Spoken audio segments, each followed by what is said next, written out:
Welcome to the Three Martini Lunch. Grab a stool next to Greg Columbus of Radio America and Jim Garrity of National Review. Three Martinis coming up. It is Friday, and we're so glad you're with us on the Three Martini Lunch. Good, bad, and crazy martinis await our fellow conservatives. And Jim, there's certainly a possible negative tinge to this good one, but I think it's good that people are finally standing up. And in this case, it's the Oregon State Police. We have a report from KOIN TV. The reporter is Lisa Balick. And basically, the Oregon State Police is fed up with the prosecutor in Portland. The DA's name is Mike Schmidt. And basically, a lot of people are getting arrested for these violent protests, and Schmidt has decided he's not going to prosecute any of them. So, quote, the Oregon State Police is continually reassessing our resources and the needs of our partner agencies. And at this time, we are inclined to move those resources back to counties where prosecution of criminal conduct is still a priority. Asked if Oregon State Police troopers would be pulling out of Portland immediately, officials told KOIN 6 News the answer is yes. There's a growing concern by law enforcement that protest violence in Portland may escalate now that Schmidt has said he will not pursue cases against those arrested for interfering with police, criminal trespass, and disorderly conduct if they don't involve deliberate property damage, theft, or force. And the police are saying in this story, Jim, those are the people we're arresting, and you still won't prosecute them. Now, the downside here is that the state police were brought in to replace the feds who were protecting the courthouse. So if they leave, not sure who fills that role. But finally, people are stepping up and telling these woke DAs, crimes are being committed, do your job. Yeah, I mean, a lot of things jump to mind here, Greg, but one of the first things is it's somewhere out there, I would bet, one of the all-time most excellent Philadelphia Phillies is out there looking at this and saying, why does this DA need to be named Mike Schmidt? The small demographic of old-timey baseball fans out there are like, yes, absolutely. They get that joke. So this is excerpt from the message from the Oregon State Police that just kind of jumped out at me. Quote, the situation on the street is incredibly volatile, with a really committed group of Antifa/anarchists starting fires, damaging property, and assaulting police/community members. They may feel even more emboldened if there is a public statement that appears to minimize their activities. Now, this guy, I have no indication that this is Multnomah County Sheriff Mike Reese. I have no indication that Mike Reese hallucinates these things. I have no indication to think that he is a nervous Nelly who overreacts to everything. If he is seeing this and this is what he's assessing, I think there's a pretty good chance of it. I think he's right because there's also lots of video of people doing these sorts of things. So if you're a district attorney and you basically are saying, I'm not interested in prosecuting the law anymore, well, besides the fact that the local officials should say, okay, you're now derelict in your duties and we should replace you. And this is a situation we may not be able to wait for the next election, if this is an elected position or something like that. I think this also illustrates the usefulness of living in a country where, not only is there the value of federalism and the idea that certain powers should be entrusted to the states, certain powers should be entrusted to your county government, your local government. We often defend federalism in this concept of government because it's a lot easier to get the attention of your city council, your mayor, maybe your local school board, than it is to get attention of the county level, to get attention of your governor, to get attention of the President of the United States. There are certain things that have to be done at the local level. And thankfully, very broadly speaking, I think most people on the right would believe the government closest to the people generally does the best job or is most responsive to their needs, most responsive to conditions on the ground. There are exceptions. And I think one of the things those of us who are defenders of federalism have to acknowledge is that every once in a while, you're going to get a really bad local official. You're going to get a bad mayor, idiots on a town council, idiots on a city council, schmucks on a board of education, and they're going to make bad decisions. And, some people might say, well, you know what? That's federalism. You got to let them do it. And some people might say, well, wait a second. If we allow them to go forward with these terrible ideas, they will ruin our town. They will ruin our community. People who can afford it will move out. And who will just say, the heck with this, I don't want to live here anymore. They will vote with their feet, and that'll leave the people who are helpless and can't afford to move out, the people who don't want to move out because this is their home, and maybe they've spent their lives there, and maybe they've been in that town for generations, and they don't necessarily want to change. A lot of people might argue that's what's happening in a bunch of cities across the country. Portland is obviously a big example. People might point to Seattle, might point to Chicago, might point to New York City right now. when you have a local officials who basically decide, yeah, we haven't changed the laws, we just decided we're not going to enforce them anymore. Well, it's good to have state police. It's good to have other authorities who can come in and say, it's all right. You can't suddenly declare rioting is legal. You can't have a sudden decision that says, you know what, this law is on the books. We have a process for removing this law on the books, but we're not going to go through that whole process. We're just going to have almost a prosecutor's veto in which we'll make the decision to not enforce this. Almost like the equivalent of DACA or DAPA. The president have decided we're not going to enforce these immigration laws anymore. Look, these laws are on the books. If you want to veto them, we have a process to get rid of this. So, look, I have no idea how this is going to shake out in Portland. It is good to see the Oregon State Police taking this stance. It is good to see, I'm sure they would prefer to handle this behind the scenes. And that's the indication of some of these communications and emails that have been obtained by KOIN, the local news station out there, indicate they did try to handle this behind the scenes. And when local prosecutors went forward with this and refused to enforce the law, now it's going public. Now it's creating a stink. And hopefully it'll be a step in the right direction towards getting a return to the enforcement of the laws on the books in a fair and just way that will, bring law and order and some sense of peace back to the streets of Portland, Oregon. Mike Reese is the sheriff, as you mentioned, Jim. Apparently in Multnomah County, Oregon, it's a nonpartisan office, which is unlike where we live and other places around the country. He's also up for re-election this year, so it'll be very interesting to see if the rabble-rousers have their way, and I'm sure don't like him very much since he wants to see them prosecuted and run him out of office, or whether the quote-unquote silent majority out there, if there is one, decides to re-elect him because finally he, among the state police, are actually saying something about this. It'll turn into a referendum on is rioting legal or not. And I know what side I'm on. If the people of Portland vote that way, okay, you get what you deserve then, right? I mean, if you will not take the action of defending yourself and your property and your neighbors, your community, and the property of your neighbors and your community, well, then I hate to say it, I think maybe at that point you deserve what you get. So it's up to you, Portland. Ball's in your hands. Jim, we've got some symmetry today. Our first and our last martinis are kind of selective enforcement, and our middle martini is mandatory for everyone. So let's move to that one. That's our bad martini. Joe Biden and Kamala Harris yesterday talking about the coronavirus. They held a kind of awkwardly staged coronavirus briefing with each of them at tables 6 feet apart and masks and all that sort of thing with video briefings from experts. Then they decided to head to the podium, and Biden has decided that everybody, unless you're in your house, needs to be wearing a mask at all times. Take a listen to this. Every single American should be wearing a mask when they're outside for the next 3 months at a minimum. Every governor should mandate mandatory mask wearing. The estimates by the experts are it will save over 40,000 lives in the next 3 months. 40,000 lives. The people act responsibly. And it's not about your rights, it's about your responsibilities as an American. So, Jim, a couple of curious things there. First of all, whatever happened to wear a mask if social distancing is not appropriate? So if I'm just out working in my yard or on a walk with no one near me, I still have to wear a mask? That flies in the face of everything we've heard. Also, he says for 3 months. That's curious. So he wants everybody masked up until the election, essentially. And then, of course, at the very end of that clip, he says, this isn't about your rights, it's about your responsibility. And I think most of us feel like we do have a responsibility, particularly when we're in close contact with people, to wear a mask.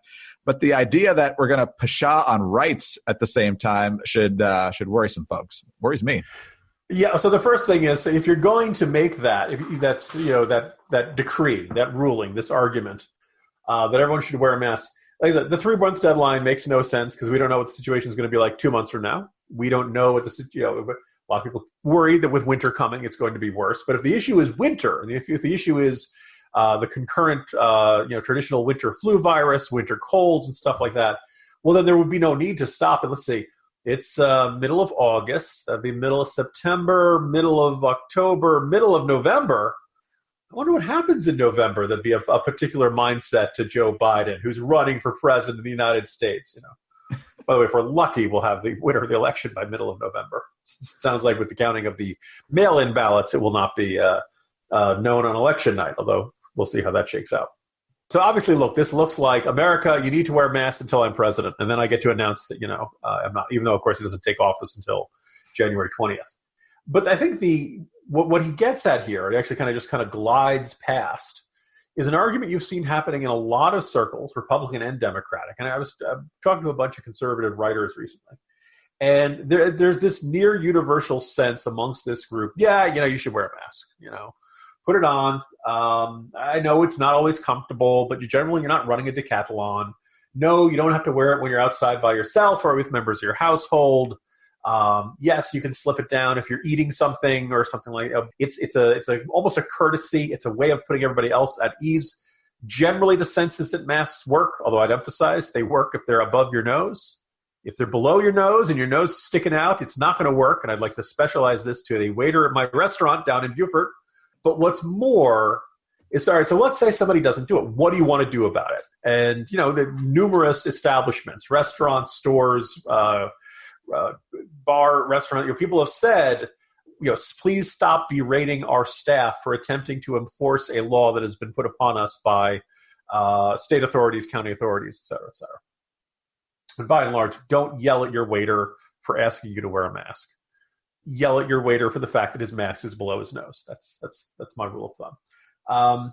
When is a law worth enforcing? You and I had some fun and observing if you're gathering in groups of more than 3 in Arlington County, they're going to give you a $100 fine each. I'm just thinking about, do you realize that comes out to $800 for Dick Van Patten, doesn't it, Greg? Yeah. Doing the math there in my head. And God help you if you're in the Modern Family or any of these other groups of large. This idea of, okay, so somebody says they don't want to wear a mask. What do you want to do? Well, the business establishment can say, please leave my establishment. It is private property. They, the old saying, no shirt, no shoes, no service. They have the right to enforce health codes and make, that kind of stuff. You don't have a public right. There is no constitutional right to stand in a McDonald's or wherever you happen to be. The next question of how much do you want the law involved? How much do you want state authorities, the cops, to do this? Particularly since, just the process of writing up a ticket, unless the cop's going to send it to you in the form of a paper airplane, that cop's going to have to come within 6 feet of you to give you the ticket for this. And of course, in light of our other martini about the de facto declaration that rioting and public property damage is just not a crime anymore in Portland, it looks really ridiculous to say we're going to criminalize not wearing a mask, we're going to throw the book at you, when in fact we basically have much worse crimes going on that are being ignored by authorities. I think a lot of conservatives who are bright and smart are having good faith disagreements about that because people really want to see this rule enforced, but they understandably say, I don't really like the idea of the cops either writing you a ticket or slapping a handcuffs on you. Back when the beginning of all this, when Hoboken started to try to enforce a curfew, and a lot of us scoffed and pointed out, hey guys, the virus works at night too. The idea, or the argument there was not that they really wanted to arrest people, and that this was not some sort of police state authoritarian curfew where if you're on the streets at a certain hour, we bust you. It basically was one more excuse for the cops to say, it's not like there are groups of people congregating outside of bars and restaurants. It was a way for the cops to say, hey, you're really supposed to head home. Come on, get moving, guys. And that they did not envision themselves writing a lot of tickets because of this. Now, look, if you give the cop a lot of guff and you refuse to comply and all that stuff, well, then you can be in that and get in trouble. Because in most jurisdictions, there is something on the books that says failure to obey a lawful order. Now, people might hear that and think, wait a second, are you saying cops can give people orders, and if they don't obey, then they can be facing criminal charges? What kind of a fascist state are we turning into? Well, usually it means if there's a car accident and the cop is responding to it, and you start messing around with it, or a crime scene, they can say, sir, please step back over there. If you refuse to step back over there when a cop tells you to do it, then you're violating a lawful order. And that's, it is not just anything the cop says at any given moment. It is an instruction designed to help with the enforcement of law. enforcement of a so you can imagine a scenario where in a really extreme case, maybe somebody, requires something like that. But at minimum, you should get a warning. And at minimum, cops should not be chomping at the bit to enforce this law. Biden didn't get into any of this. Biden didn't touch any of this. Biden just basically made this assertion. And I guess it's up to everybody else to figure out where this is. It is not surprising that a lot of people, when they're already cranky, when they're already stressed, when they're already dealing with these really tough, set of circumstances brought on by the pandemic, don't like the idea of the cops having one new way to tell them to do things, and that they will punish them if they don't obey those things. And oh, by the way, we have had a bit of a controversy in this country this year about whether cops are enforcing the law equally and treating citizens with the respect and respecting their rights as they should. It just strikes me that the major party candidate for president of the United States shouldn't begin the convention season and beyond by being a nag on masks. And if you wanted nagging to be your number one priority for the rest of the campaign, you should have picked Warren. But if you want to lock people up, then Harris is probably the right choice. Greg, I just want to point out that by calling Joe Biden a nag, you are being sexist. Why are you saying that he's this feminine stereotype? Can't a woman like Joe Biden just say whatever he wants without being subjected to sexist? I'm sorry, yes. Here's the other thing that I think was kind of slid in there. He says, we can save 40,000 lives.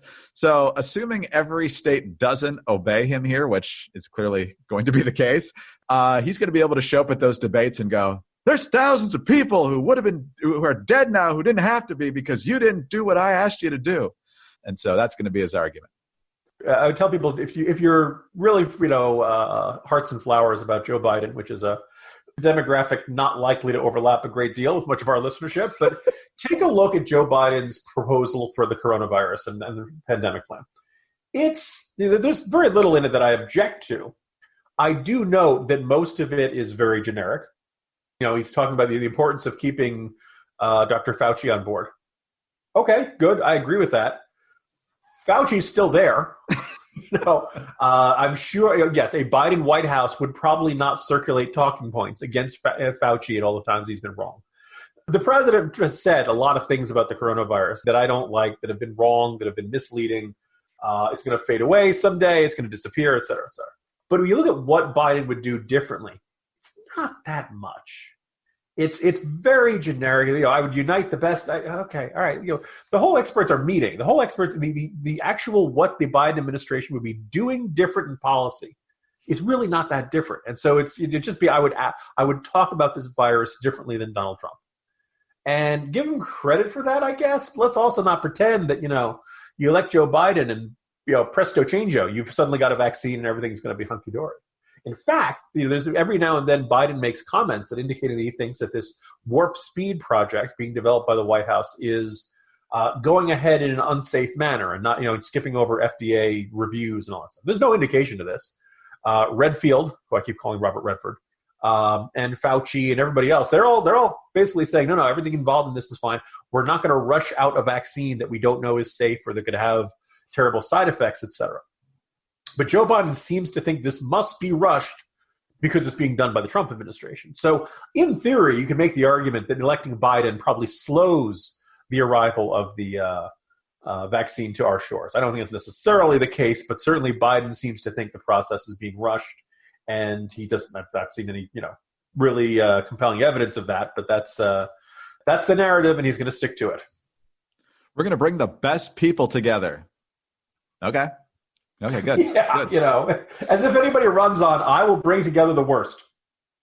All right, on to our crazy martini and kind of maddening martini. Jim, next month, of course, is September, and that means it's time for the solemn anniversary of September 11th. This year would mark 19 years, and it still will mark 19 years, since the horrific terrorist attacks. But this year, the commemoration is going to be quite a bit more subdued. We've already known about the cancellation of the gathering there, where the name of every person killed on that horrific day is listed. But now the lights aren't even going to go up. Those two giant blue lights that shoot up into the sky, reminiscent of the two World Trade Center towers there. And the reason, of course, is COVID.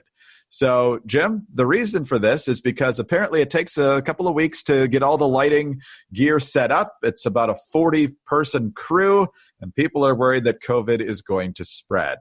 For some reason, we can have the mass gatherings, but we can't have the crew put up the lights to commemorate 9/11.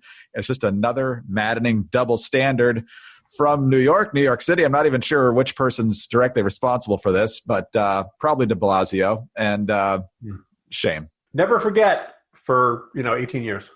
And at that point, we don't have to do it. I don't live up in New York. I don't know if it necessarily was the sort of thing that brought out large crowds, but we've already seen this brings out large crowds for all of the George Floyd protests. And we've seen large crowds gathering in all kinds of events for New York City for the last couple of weeks.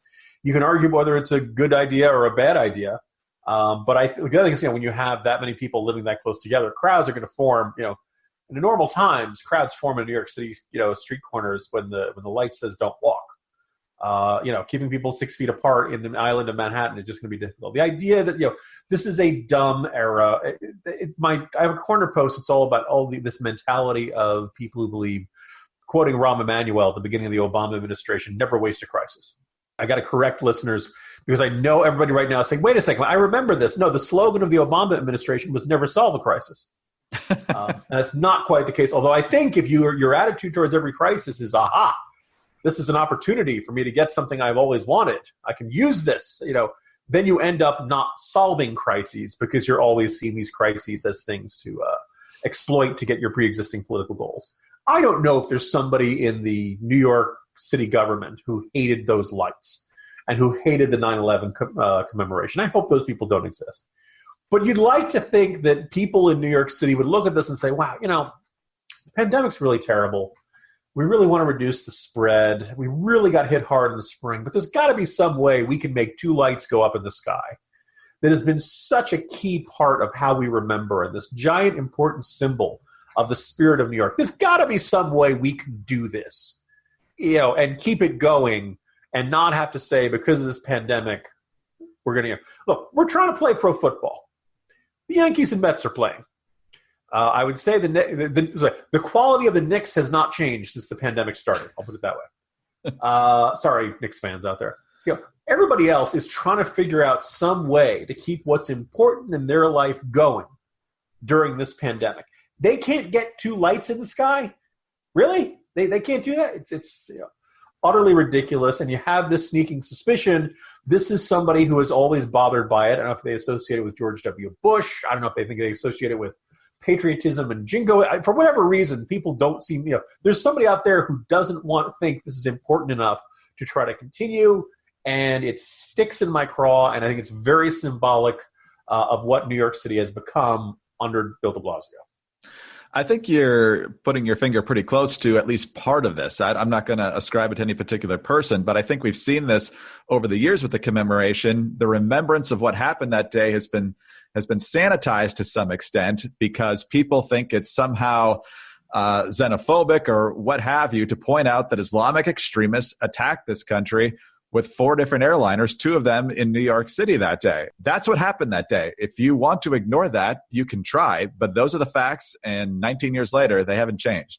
Yeah, the only other thing I would jump in there, Greg, is if they'd said, because we're worried about crowds gathering, we're going to do the lights on 2 barges out in the East River. Fine. If you want to say we're going to do it from 2 spotlights mounted on the top of the Freedom Tower, fine. If you say that because of the circumstances of the pandemic, you have to change something, all right, okay, look, we're in extraordinary times. I grant that. But when you don't make the effort, that says to me you had that deep down there was some part of you that didn't want to do this, and you are seizing on this pandemic, which, by the way, it's been around and been hitting us hard since March. You'd argue it arrived in the United States in January. This didn't come out of nowhere. Right, we are not suddenly, in a circumstance where you've had months and months to prepare for this. And by the way, it's now, close to a little less than a month away. You have time to try to figure out some solution. And at this point, New York City is saying, no, we're not even going to try to find a workaround. It's off. Sorry, everybody. The anniversary is canceled this year.